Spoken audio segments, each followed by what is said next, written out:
Shalom, rekan-rekan Kristen. Saya Sebastian dari Multimedia Fokus Kris Kota Wisata. Hari ini kita kedatangan narasumber, Bapak Pendeta Andi Silalahi. Apa kabar, Pak? Ya, kabar baik. Shalom pemirsa sekalian dimanapun berada. Hari ini kita akan membahas tentang Paskah, di mana kita tahu sekarang kita sudah menjalani hari-hari sengsara sebelum wafat dan kebangkitan Kristus. Maka saya akan memulai beberapa pertanyaan untuk Pak Andi. Kira-kira siapa saja pelaku Paskah, Pak? Ya, kalau ditanya tentang pelaku Paskah, artinya yang merayakan Paskah pada masa kini tentu adalah semua orang-orang Kristen atau semua orang yang mengaku bahwa Yesus Kristus adalah Tuhan dan Juru Selamat yang sudah mati dan juga mengalami kebangkitan. Jadi yang dimaksud dengan orang Kristen tentu semua ya, dari anak-anak kecil, remaja, pemuda, orang tua, bahkan yang lanjut usia, ya mestinya semua menjadi pelaku ataupun yang merayakan Paskah itu. Berarti sangat bermakna besar ya Paskah bagi umat Kristen, Pak. Ya, tentu saja bahwa Paskah ini menjadi satu momentum yang tidak bisa dipisahkan dari iman Kristen yang sejati. Oke, Pak. Apakah bisa juga Paskah dilakukan selain di gereja? Di mana saja bisa?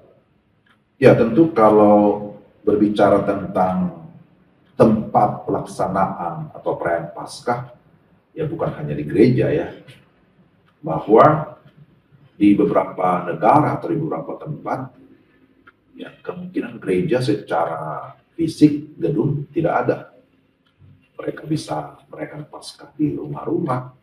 Bahkan kalau di tempat-tempat yang sulit ketika di pengungsian misalnya, mereka juga bisa merayakan Paskah di tenda-tenda.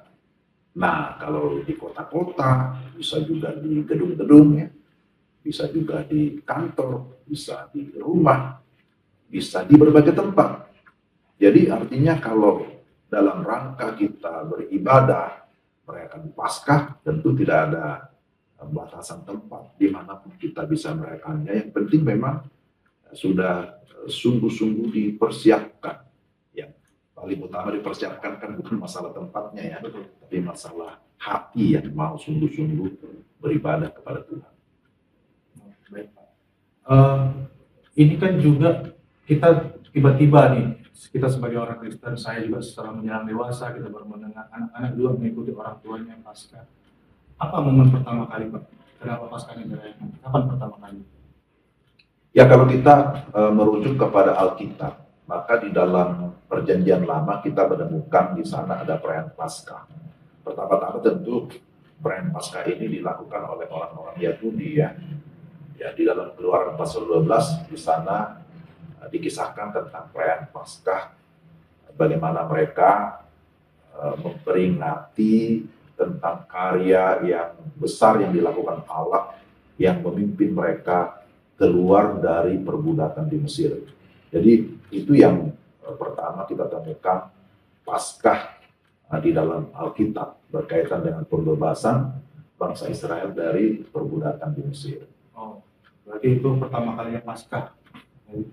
Lalu apa bedanya, Pak, Paskah Yahudi dengan Paskah kita sekarang pada umumnya? Nah itu, jadi kalau bicara Paskah di dalam Perjanjian Lama, seperti tadi saya singgung, itu memperingati atau merayakan kemenangan atau pembebasan umat Tuhan dari perbudakan di Mesir.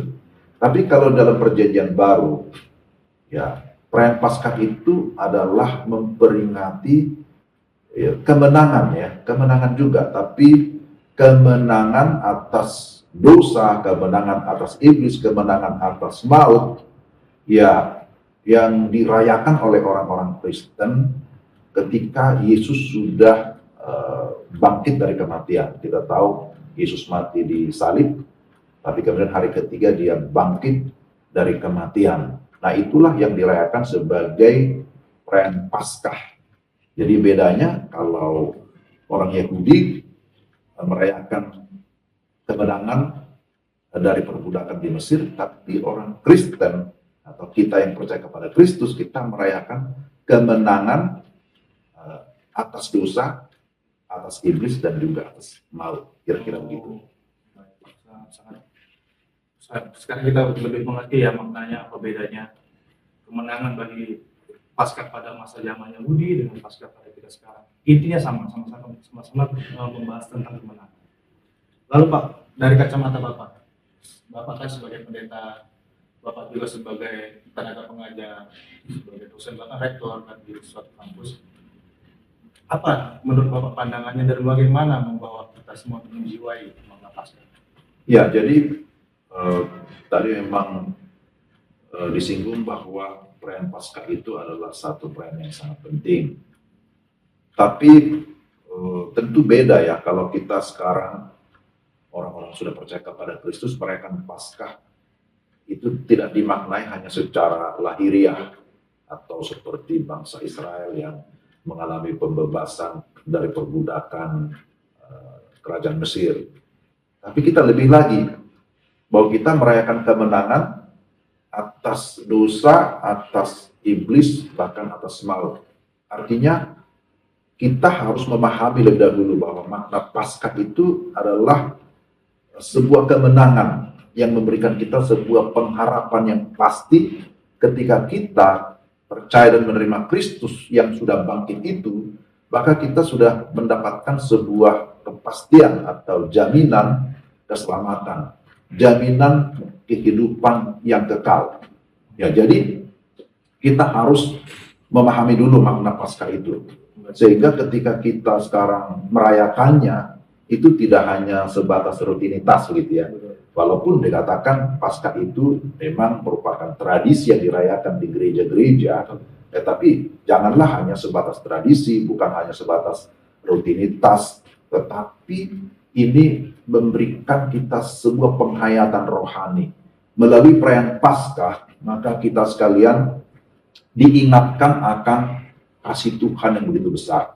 Maka dikatakan memperingati ya, peringatan akan karya Tuhan, akan kasih Tuhan yang begitu besar. Dan waktu kita merayakan Paskah, di sana kita memiliki satu pengharapan yang baru, memiliki satu semangat, satu spirit bahwa ternyata hidup kita ini begitu berharga, begitu berarti.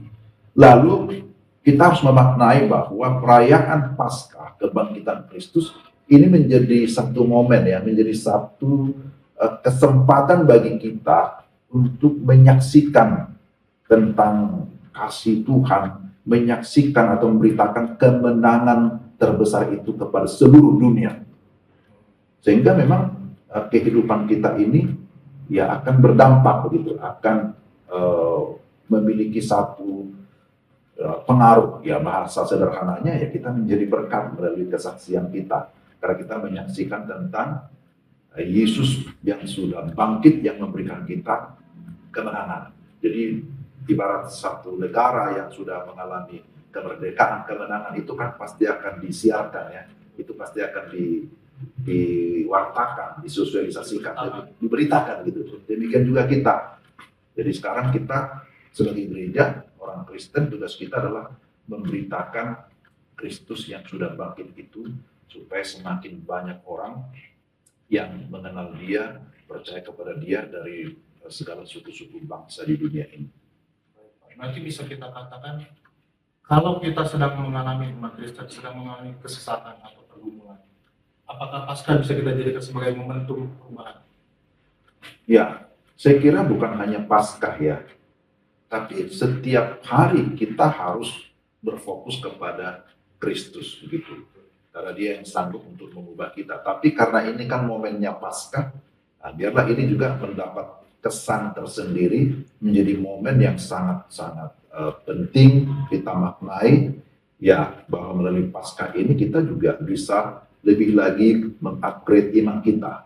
Apakah kita sudah mengalami kuasa kebangkitan Yesus yang membawa kita kepada sebuah kemenangan iman.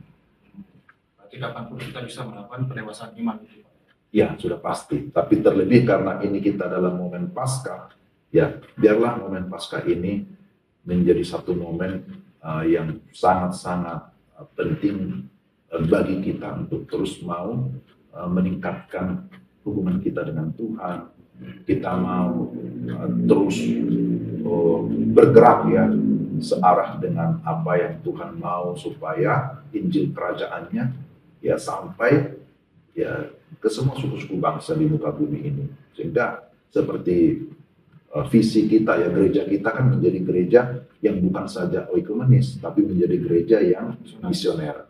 Ya, seperti itu. Begitu tadi rekan Kristen, kiranya ada Pak yang bisa Bapak sampaikan untuk rekan-rekan Kristen kita menyambut Paskah ini? Ya, saya kira sudah cukup banyak ya panjang lebar yang saya sampaikan, tapi biarlah kita memaknai Paskah di tahun ini dengan sebuah pengharapan, dengan satu kepastian bahwa kita orang-orang sudah mengalami kemenangan atas dosa, kemenangan atas iblis, kemenangan atas maut.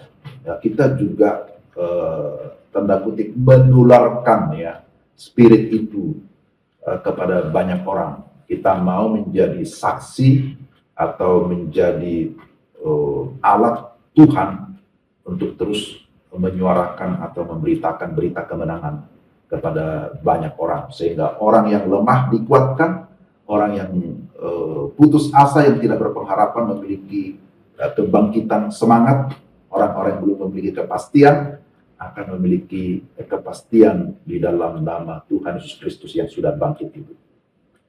Saya kira itu saja. Baik, rekan Kristen, kiranya kita akan lebih memaknai Paskah dan kita akan menyambut Paskah sebentar lagi. Selamat Paskah kepada rekan Kristen, dan kita akan berjumpa lagi di podcast kita berikutnya. Shalom. Shalom.